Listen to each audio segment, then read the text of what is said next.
Assalamualaikum warahmatullahi wabarakatuh. Alhamdulillahirrahmanirrahim. Wassalatu wassalamu ala asrofil anbiya'i wal mursalin wa ala alihi wa sahbihi ajma'in amma ba'd. Bismillahirrahmanirrahim. Al-mar'atu fi hayati Rasulillahi sallallahu alaihi wasallam. Perempuan di hidup Rasul sallallahu alaihi wasallam. Istausu bin nisa'i khairan. Berpesanlah yang baik kepada wanita atau berpesanlah dengan baik kepada wanita. Kanat hadhil wasiyatu mimma khatama bihin Nabi sallallahu alaihi wasallam risalatuhu fi akhir khutbatin khatabaha. Wasiat ini adalah wasiat yang dituntut Nabi dalam risalahnya di akhir khutbah ketika beliau sedang berkhutbah.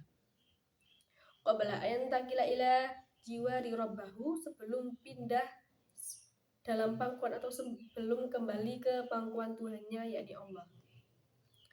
Wadzalika fi hajjatil wada allati sumiyat kadzalika li annaha kanat akhir hajjatin hajjaha bil muslimin.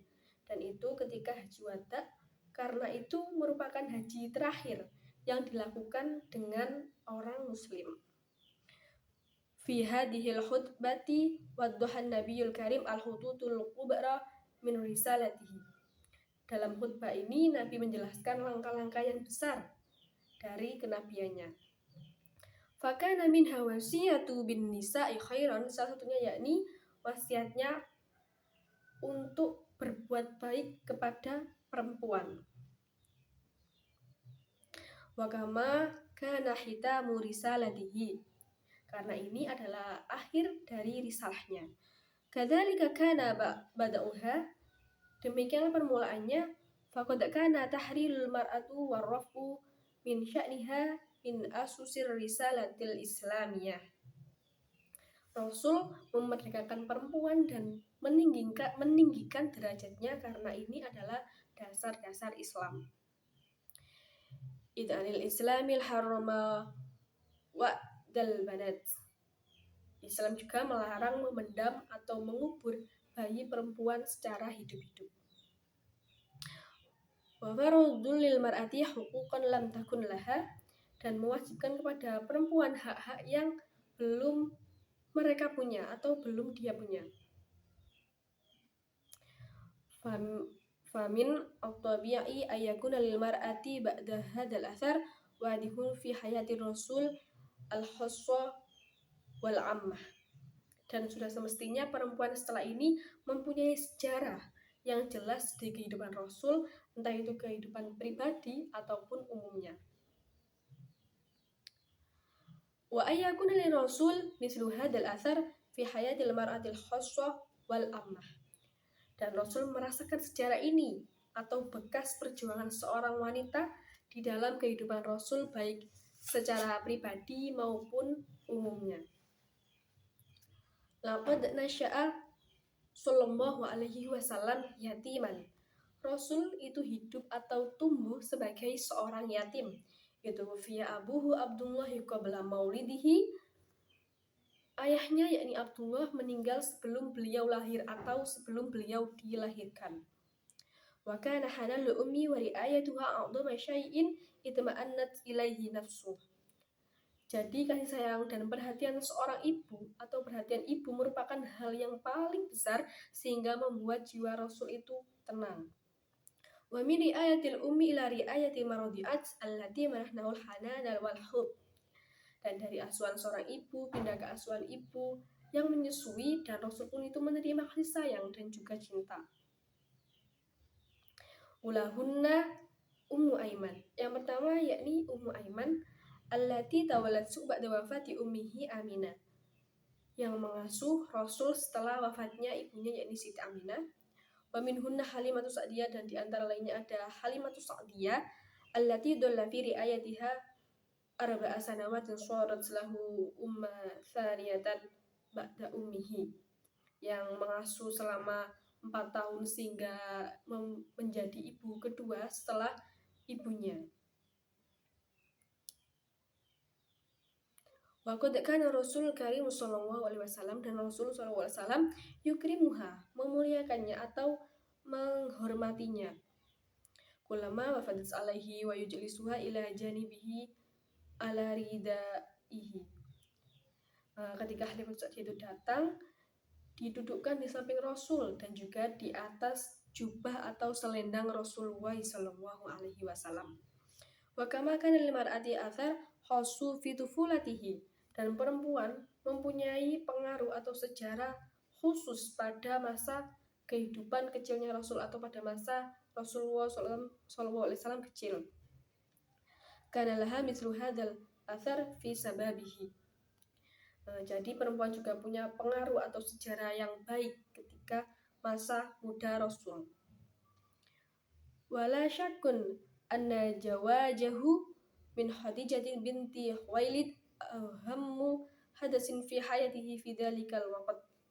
Dan tidak diragukan lagi menikahnya Rasul dan Khadijah ini adalah Khadijah binti Khuwailid mempunyai momen atau kejadian yang penting di dalam kehidupan Rasul pada saat itu. Jadi kita membahas tentang perempuan di hidup Rasulullah Shallallahu Alaihi Wasallam. Rasul pada khutbahnya itu khutbah berpesan untuk berbuat baik kepada wanita. Wasiat ini adalah wasiat yang ditutup Nabi dalam risalahnya di akhir ketika beliau sedang berkhutbah sebelum beliau pergi atau pulang ke pangkuan Allah.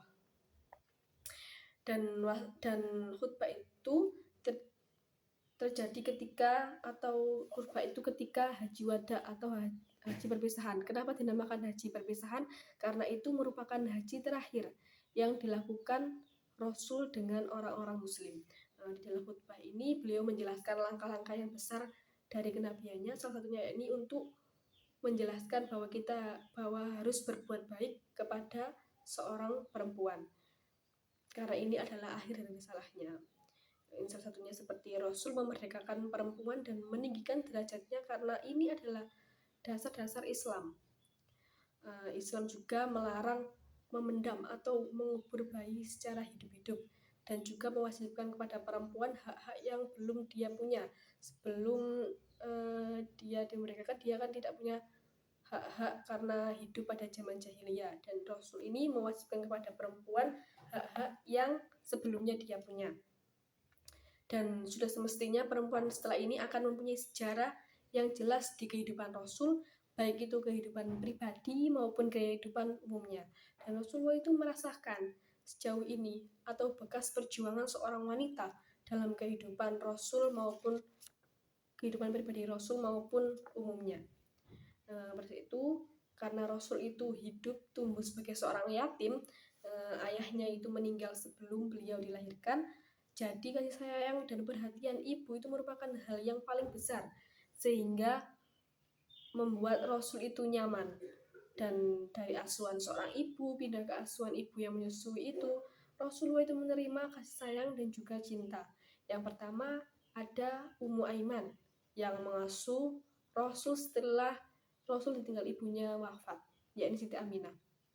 Setelah itu diantaranya ada juga Halimatus Sa'diyah atau sering kita kenali sebagai ibu yang menyusui Rasul, yang mengasuh selama 4 tahun sehingga itu diberikan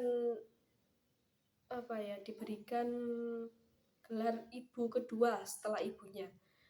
Dan Rasulullah SAW yang mulia ini menghormatinya.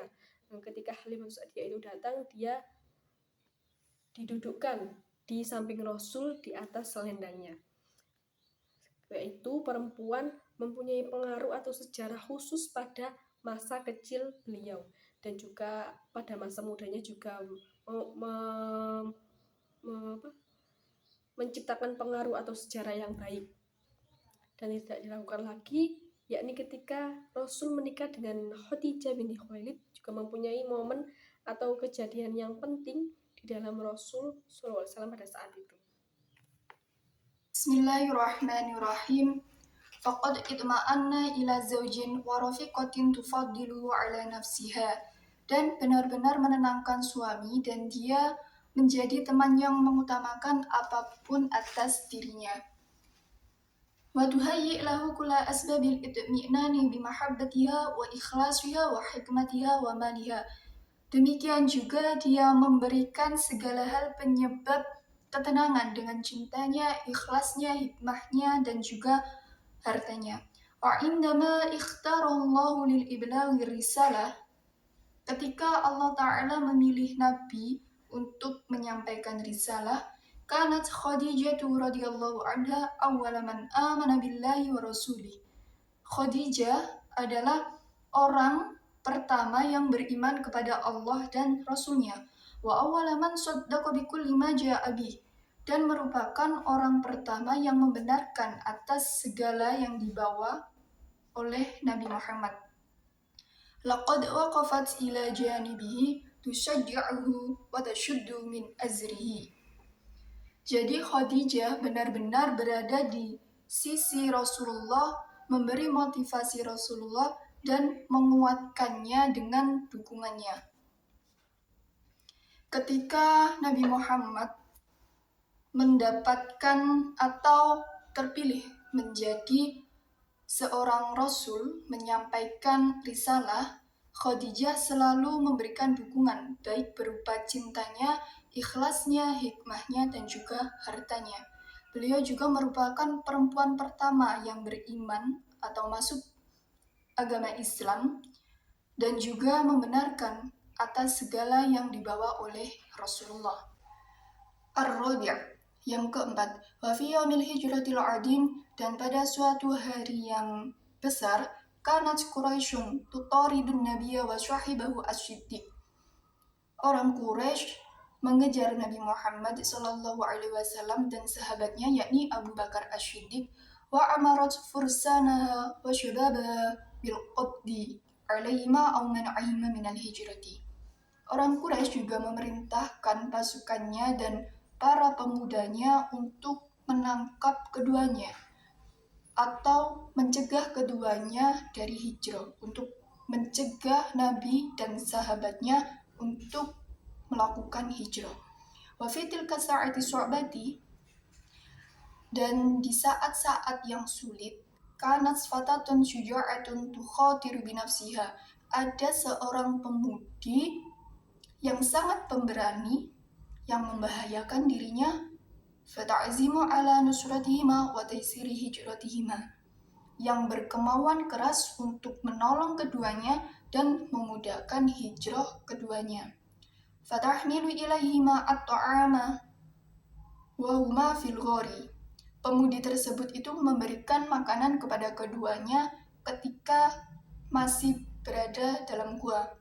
Wa tanqulu ilaihima akhbar Quraisy, dan dia memberikan berita atau memberikan kabar tentang Quraisy kepada keduanya.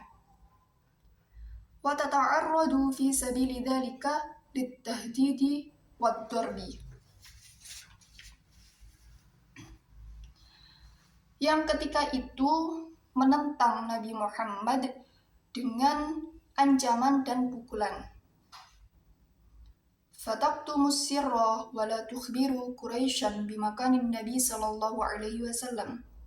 Pemudi tersebut itu menyimpan rahasia dan juga tidak memberikan kabar kepada Quraisy di mana atau tentang tempat bersembunyinya Nabi dan sahabatnya.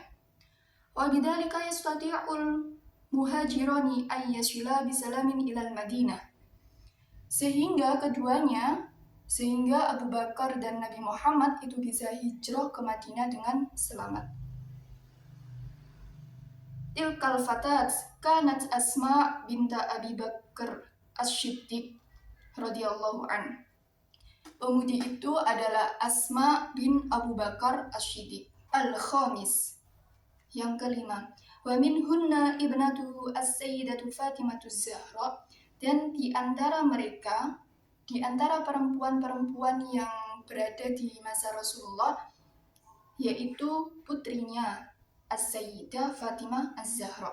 Faqad kanat mahabbatuhu laha wa li abnaiha fawqal wasfi. Rasa sayangnya, rasa cintanya kepada Fatimah dan kepada anak-anaknya itu luar biasa, tidak bisa dideskripsikan. Hatta annahu qol, sehingga beliau berkata, Fatimatu bid'atun minni, Fatimah adalah bagian dariku. Faman awdabaha faqad awdabani, barang siapa yang membuat dia marah, maka dia telah membuat aku marah. Wa man aghdabani faqad aghdaballah. Dan barang siapa yang membuat aku marah, dia benar-benar membuat Allah marah. Wala'alla sababa makanatiha al-udma bainal muslimin. Ini sebabnya betapa mulianya kedudukan Fatimah di antara orang Islam. Hadhil manzilata allati khassaha bihan nabiyyu min nafsihi. Kedudukan ini yang dikhususkan Nabi Muhammad kepada dirinya, yaitu kepada Fatimah. Bil idhafati ila ilmiha wa riwayatiha lil hadis. Sesuai dengan keilmuannya dan juga meriwayatkannya hadis. Wa qawnuha zaujal Imam Ali wa ummil Hasan wal Husain sayyiday syababi ahli jannah. Dan juga istrinya Imam Ali dan ibunya Hasan Husain yang merupakan pimpinan pemuda ahli syurga. Penjelasan nomor 4. Pada suatu hari hijrah yang sangat luar biasa, ada pasukan Quraisy yang menangkap Nabi dan juga sahabat. Mereka memerintahkan pasukannya dan juga para pemudanya itu untuk menghalang-halangi hijrahnya Nabi Muhammad. Dan pada saat yang sulit itu ada seorang pemudi yang membantu keduanya untuk melakukan hijrah dan mengiriminya makanan ketika di gua. Pemudi tersebut adalah Asma bin Abu Bakar.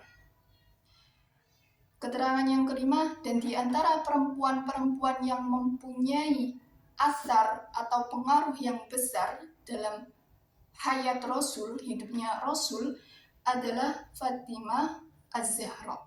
Beliau sangat menyayanginya, bahkan sampai berkata, Fatimah adalah bagianku. Siapa saja yang marah kepada Fatimah atau membuat marah Fatimah, sama saja membuat marahku. Dan barang siapa yang membuat marahku, dia telah membuat Allah marah.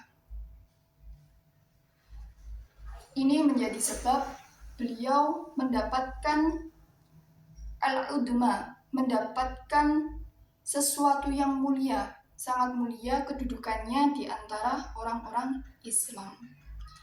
Begitu juga suaminya Imam Ali dan juga Hasan Husain yang merupakan pemimpin para pemuda ahli surga.